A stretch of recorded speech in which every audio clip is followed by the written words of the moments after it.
আর ওয়াজআলানি নাবিয়্যা, আমাকে আল্লাহ তাআলা নবী হিসেবে পৃথিবীতে পাঠিয়েছে। সুবহানাল্লাহ।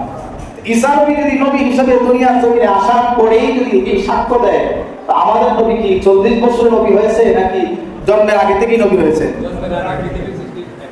সাহেব তথাকথিত একজন বক্তা, তার নাম হচ্ছে আহমদুল্লাহ। এই মানুষটা কিছুদিন পরে পরে এমন একটা কথা বলে যার মাধ্যমে গোটা দেশের মধ্যে একটা ফিতনা তৈরি হয়ে যায়।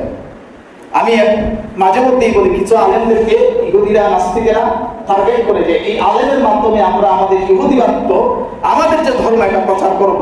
সাধারণ মানুষের মধ্যে দিয়ে কোনো রকমের কিছু প্রচার করা যাবে না, কিন্তু একজন আলেম যদি ইহুদিদের কথা বলে তাহলে 10 জন যদি শুনে কমপক্ষে 5 জন হলেও বিশ্বাস করবে, ঠিক কিনা বলেন? এই জন্যে এই সমস্ত বড় বড় আলেম দ্বারা এদেরকে টাকার বিনিময়ে ওই ডলার আসে, এই ডলার যখন পকেটে ঢুকে তখন ফতোয়া মাসালা পরিবর্তন হয়ে যায়। নাউজুবিল্লাহ বলবেন না? তাহলে বোঝা গেল আমার নবী 40 বছরের নবী হয় নাই, বরঞ্চ হযরত আদম আলাইহিস সালাম যখন মাটি এবং পানির সাথে মিশ্রিত, দেহের কোনো অস্তিত্ব ছিল না, মানুষের কোনো রূপ ছিল না, তখন আমার নবী নবী ছিলেন। সুবহানাল্লাহ। আমার নবী 40 বছরের আগের জীবনে আমরা একটু তালাশ করি। উনি গারে হেরাতে ইবাদত করতেন। কোথায় ইবাদত করতেন? গারে হেরাতে ইবাদত করতেন। বলা হয়েছে তাআব্বুদুল লায়ালি যাওয়াতিল আদাব। উনি আল্লাহর ইবাদতে মগ্ন থাকতেন। ধ্যান ছিল কার দিকে? আল্লাহ। কথা বলেন। 40 বছর যদি উনি নবী হয়ে থাকেন, তাহলে এর আগে বছর একজন নবী ছিল, কোন নবীর অনুসরণ করবে? আরে যেই নবী সমস্ত পয়গম্বরেরও পয়গম্বর, যেই নবী সমস্ত নবীদের নবী, ওই নবী কার অনুসরণ করবে? ঠিক কিনা বলে? আল্লাহ তাআলা যতটুকু ইব্রাহিমী শরীয়ত আমার নবীকে দান করেছেন, ততটুকু নবী নিয়েছেন, এর বাইরে কোনো কিছু আমার নবী করেন নাই। আল্লাহ তাআলা কানা ইয়াতাআব্বাদু বিমা ইউকা ইলাইহি ফিন নূরিল মারিফা। আল্লাহ তাআলা তার প্রিয় হাবিবকে গারে হেরাতে যখন উনি ধ্যানমগ্ন ছিলেন, তখন মারিফাতের যে নূর আল্লাহ তাআলা তার নবীকে জানাতেন, আর ওই জানানোর মাধ্যমে আমার নবী আল্লাহকে অনুসরণ করে ইবাদত করতেন। কথাগুলো বুঝতে পারছেন? কানা ইয়াতাআব্বাদু বিমা ইউকা ইলাইহি মিন নূরিল মারিফা। প্রিয় নবী যখন গারে হেরাতে ধ্যান করতেন, মারিফাতের এক রকম নূর আল্লাহ তাআলা তার কলবের মধ্যে ঢেলে দিতেন। মারিফাতের নূর দিয়ে, ইলম দিয়ে জানাতেন, ও নবী আপনি এইভাবে ইবাদত করেন, আর আল্লাহ প্রদত্ত আল্লাহর কাছ থেকে যতটুকু নবী জানতেন, ওই জানা অনুসারে আমার নবী গারে হেরাতে আল্লাহর ধ্যানে ইবাদত করতেন। সুবহানাল্লাহ।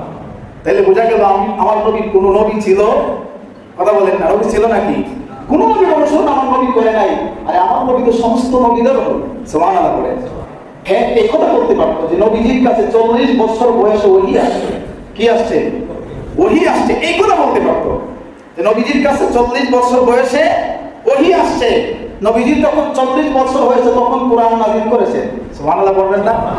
এই কথা বলতে পারতো, কিন্তু নবী তো নবী হয়েছেন মায়ের পেট থেকে নয়। নবী তখন থেকে নবী যখন আল্লাহ তাআলা পৃথিবী সৃষ্টি করেন নাই, মানুষ সৃষ্টি করেন নাই, ফেরেশতা সৃষ্টি করেন নাই, কোন নবীকেও সৃষ্টি করেন নাই, যখন কোনো কিছু অস্তিত্ব ছিল না, তখনও আমার নবী নবী ছিলেন। সুবহানাল্লাহ। এক সাহাবী জিজ্ঞেস করে, ইয়া রাসূলুল্লাহ মাতা কুনতা নাবিয়্যা, আপনি কখন থেকে নবী? আল্লাহ নবী বলেন, কুনতু নাবিয়্যা ওয়া আদামু বাইনার রূহি ওয়াল জাসাদ। যখন হযরত আদম আলাইহিস সালামের মানুষ রূপী কোনো অস্তিত্ব ছিল না, আদমের যখন কোনো আকার ছিল না, তখনও আমি নবী, আল্লাহর কাছে নবী ছিলাম। সুবহানাল্লাহ। একেবারে সহিহ হাদিস। আমি আবার বলি, কুনতু নাবিয়্যা ওয়া আদামু বাইনার রূহি ওয়াল জাসাদ। আমাদের সমাজে অনেক আলেম একটা হাদিস বলে, কুনতু নাবিয়্যা ওয়া আদামু বাইনাল মাই ওয়াত তিন। একটা হাদিস আমাদের সমাজে অনেকেই বলে। এই হাদিসটার মধ্যে অনেক মতভেদ রয়েছে, অনেক রকমের মতামত রয়েছে। অনেক আলেম বলে এটা সহিহ, অনেকে বলে যায়ীফ। এটার মধ্যে মতভেদ রয়েছে। আমি ওই মতভেদের মধ্যে যাবই না। এই যে হাদিস বললাম, কুনতু নাবিয়্যা ওয়া আদামু বাইনার রূহি ওয়াল জাসাদ, গোটা পৃথিবীর আলেম যদি এসে এই হাদিসকে কোনো রকমের দাম দিতে পারে, এই হাদিস যদি যায়ীফ বলে কোনো মানুষ এটা প্রমাণ দিতে পারে, কোনোদিন কথাই বলবো না। এই হাদিস এমন একটি হাদিস, পৃথিবীর কোনো আলেম এটার বিরুদ্ধে কোনো রকমের কলম বসাতে পারবে না। আল্লাহর নবী বলেন, আমি তখন থেকেই নবী যখন আদম আলাইহিস সালামের কোনো রকমের অস্তিত্ব ছিল না, আদমের রূহ ছিল একদিকে আর তার দেহ যখন একদিকে ছিল, তখন থেকে আমি নবী ছিলাম। এখন কথাটা কি ক্লিয়ার হয়েছে? আমার নবী 40 বছরে নবী হন নাই, বরং আমার নবী তখন থেকেই নবী যখন কোনো কিছু সৃষ্টি হয় নাই। ইমাম বুখারী সহ 10 জন মুহাদ্দিস এটা হাদিস বর্ণনা করেছেন। وعن الإرباص بن سارية رضي الله تعالى عنه أنه قال سمعت رسول الله صلى الله عليه وسلم يقول إني عبد الله وخاتم النبيين وإن آدم لمنجدل في طينتي। হযরতে ইরবাস ইবনে সারিয়া রাদিয়াল্লাহু তাআলা আনহু বলে, আমি আমার নবীর নূরানি জবানে বলতে শুনেছি, রাসূল বলেন, নিশ্চয় আমি মুহাম্মদ আল্লাহর বান্দা এবং সর্বশেষ নবী তখন থেকে আদমের দেহ যখন দুলুর সাথে গড়াগড়ি খাচ্ছিল। সুবহানাল্লাহ। ইমাম বুখারী সহ 10 জন বড় বড় মুহাদ্দিস এই হাদিস বর্ণনা করেছেন।